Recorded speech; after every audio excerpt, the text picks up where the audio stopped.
Hi guys, hello everybody. Welcome back to another episode of Real Life with Mamezi. Did I say another episode? I don't know. Okay, welcome back to another video. Last video we wrapped up the offense series. So if you're new here and you haven't watched any of the offense series, after this one you can go back and catch up on the offense series. We're concluded, we're done with the offense series. And today we're doing something totally different from offense. And like you've seen from the title, today we're going to be talking about burn out. No, I think okay, I'm done with that. Anyways, so we're going to be talking about burnout, how to deal with burnout. Burnout is a large topic. I feel like if I start talking about burnout, this video is going to be like 1 hour or 2 hours or something. But yeah, so today I'm just going to be focusing on how to deal with burnout, from a Christian perspective, from, I'm a Christian, so yeah, from God's perspective and all that stuff. So how to deal with burnout. So let's get started. So burnout. What is burnout? You hear burnout a lot.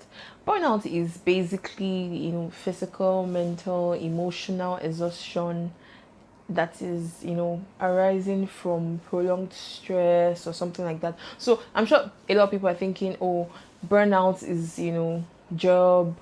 You hear about job burnout a lot, but the truth is you can experience burnout in any phase at all of your life, be it in your job, be it in being a parent, being a spouse. In fact, like being a spouse, you can experience burnout.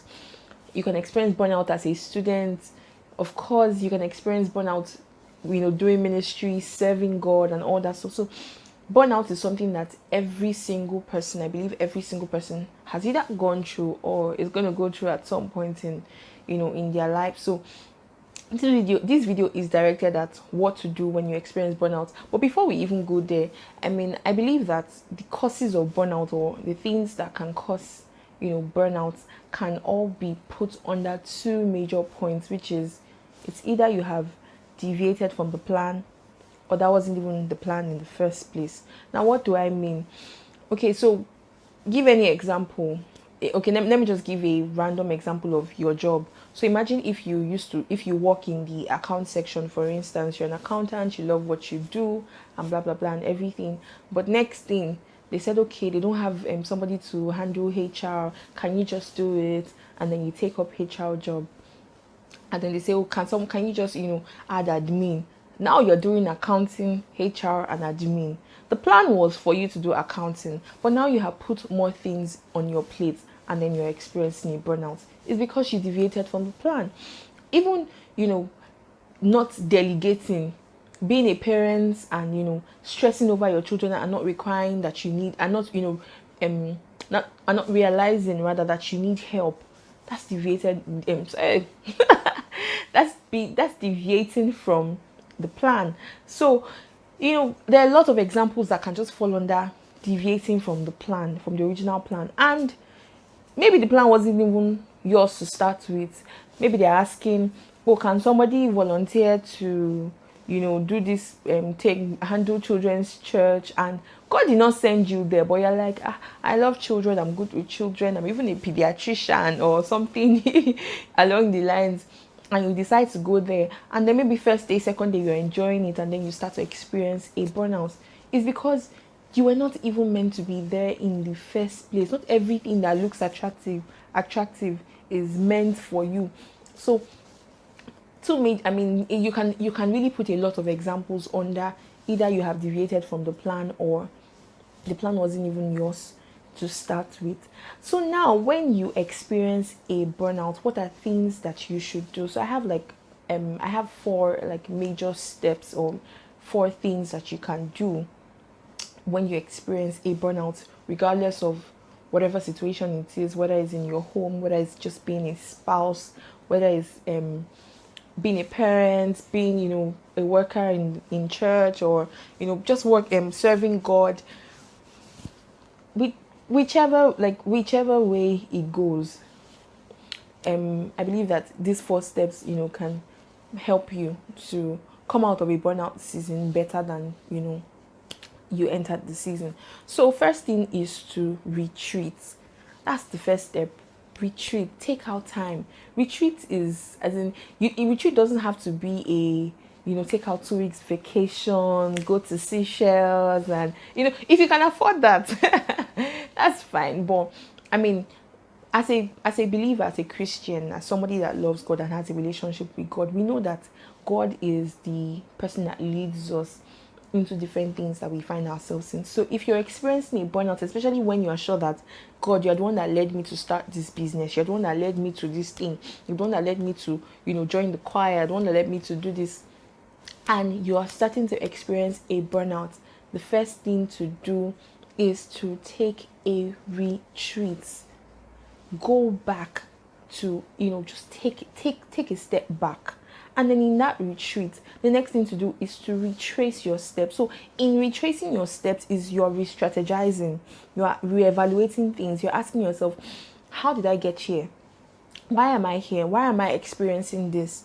I mean, did I deviate from the plan? Did I add things to my plate? Is it that I did not, delegate? Is it that I'm not seeking for help? What exactly is the reason why I am in this place? Why exactly am I experiencing this burnout? And then when you re-strategize and everything, the next thing is to receive strength. The Bible talks about God being our strength even in our time of weakness. So is our strength made perfect in weakness? So the next thing to do is to receive strength from God and then to run the race again. So I'm going to, just share a story of, somebody in the Bible who experienced a burnout and how God helped him out of it and how he recovered from it. So this is Uncle Elijah.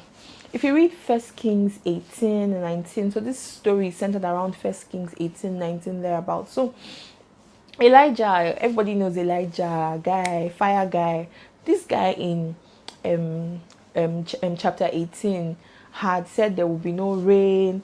Next thing he came and said, okay, there will be rain. Rain fell. Next thing he called the children of Israel, put the prophets of Baal and him and said, whoever calls down fire will be, as in whoever God brings down fire will be the God. Next thing, Baba is calling down fire from heaven. Like Elijah is really doing things, like he's moving swiftly and everything. So next thing now, he's done with that, and then Jezebel hears that, oh, Elijah had killed her prophets, and she's like, she's going to deal with him and blah blah blah. Next thing, Baba is running, and I'm thinking, Elijah, you just call down fire. Like, can't you call down fire on Jezebel? Like, who is Jezebel? As in, but Baba started running, and he ran to a place, and when he got to that place, let me just open the scripture. Okay, so when he got to that place, 1 Kings 19 verse 4c said, he made a 1 Kings 19 verse 4, like the C part of it, he made a statement, like he ran and went to a place and he was like, I have had enough, Lord. He said, take my life. I am no better than my ancestors. Then he lay down under the bush and take my life and let me be fine, let me be all right and everything. And he fell down to sleep. So, he was experiencing a burnout. He ran away. He took a retreat. He went away. Next thing, an angel came, woke him up and said, Elijah, eat. There was bread and water, hot bread with water waiting for him. Baba ate, slept again. Then the angel came again and woke him up and said, eat. But the angel made a profound statement there. That's in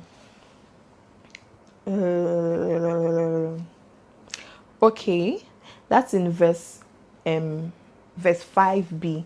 So that's in verse 5b. The angel said, wake up, take and eat. He said, because this journey is too much for you. He says, this journey, King James Version says, this journey is too great for you. This journey is too much for you. How many of us are running journeys that are too much for us? Like, as in, it struck a chord with me, because the angel was not saying, oh, eat though, because you need strength for the journey ahead. like there's a difference between, oh, you need strength for the journey ahead, the journey, you need strength for the journey ahead. He was saying, eat, and he says, because this journey is too much for you. Now Elijah eats and then he goes on. He was strengthened. The Bible talks about him being strengthened by that food, and he went on for 40 days, 40 nights, and then he got to a cave. Now when he got to a cave, when he got to a cave, God now appeared to him and said, Elijah, what are you doing here? And he was like, God, let me just read it. And it was like, God, I have been zealous for you. The Israelites have rejected your covenant. They have done this, they have done that. I am the only one left. Like Elijah was like, God, I am the only one left. And they want to kill me too. As in, so let's try and connect the dots. Angel was like, Elijah, this journey is too great for you. Elijah is telling God, God, in fact, these are this and this and this and this and these are the things that I have been doing. I am the only one left. A lot of times, especially when we're serving God and we're experiencing a burnout, a lot of times we feel like we're the only ones doing these things. People don't understand us. People can't do these things, blah, blah, blah, blah, blah, and everything. It doesn't even have to even be serving God. There's some people that, feel like if you're not the one doing it, it can't be done. People are not getting it up to your standard. They feel like, oh, I'm the only one left. So God, came to Elijah again. There was thunder, there was, all that drama. But God was not there, and he came in a whisper. That just told me, like, God is not like here to smite you or here to finish you because you are experiencing a burnout. God came to him in a whisper because he wanted him to hear him. He wanted him to understand. So God now asked Elijah again, like, guy, what are you doing here? I don't understand. As in, not in those exact words, by the way. But yeah. And Elijah was like, he repeated the same thing. It's like, God, this is what I've been doing. They want to kill me. I'm the only one. And then God, when he had told God, I'm the only person, this, and everything, God now told him, go back the same way you came. Go and anoint Hazael, king over Haram. Go and anoint Jehu as king over Israel. And then go and anoint Elisha, who is going to take over from you. What God was simply saying is that, delegate. Elijah came and said, God, I'm the only one. The angel said, Elijah, this journey is too great for you. And God was like, go and anoint this person, go and anoint that person, go and anoint this person. Delegate. You don't have to carry everything. A lot of times we experience burnout because we're trying to do everything by ourselves. God told him, delegate. Then God now even said, Elijah, you think you're the only one. But I have 7,000 people that I have reserved who have not bowed to bow. So a lot of times we try to do things by ourselves, only us, because we feel like we're the only ones that can do it right. And then we experience a burnout. But God was telling Elijah, delegate. And then Elijah went on and did those things. And you don't hear of burnout again. As in, you don't even hear of, oh, Elijah was, having these burnout issues again. Because he did what God asked him to do. So remember the 4 steps or the 4 tips that I said. Retreat, number 1, retreat. Go into a quiet place.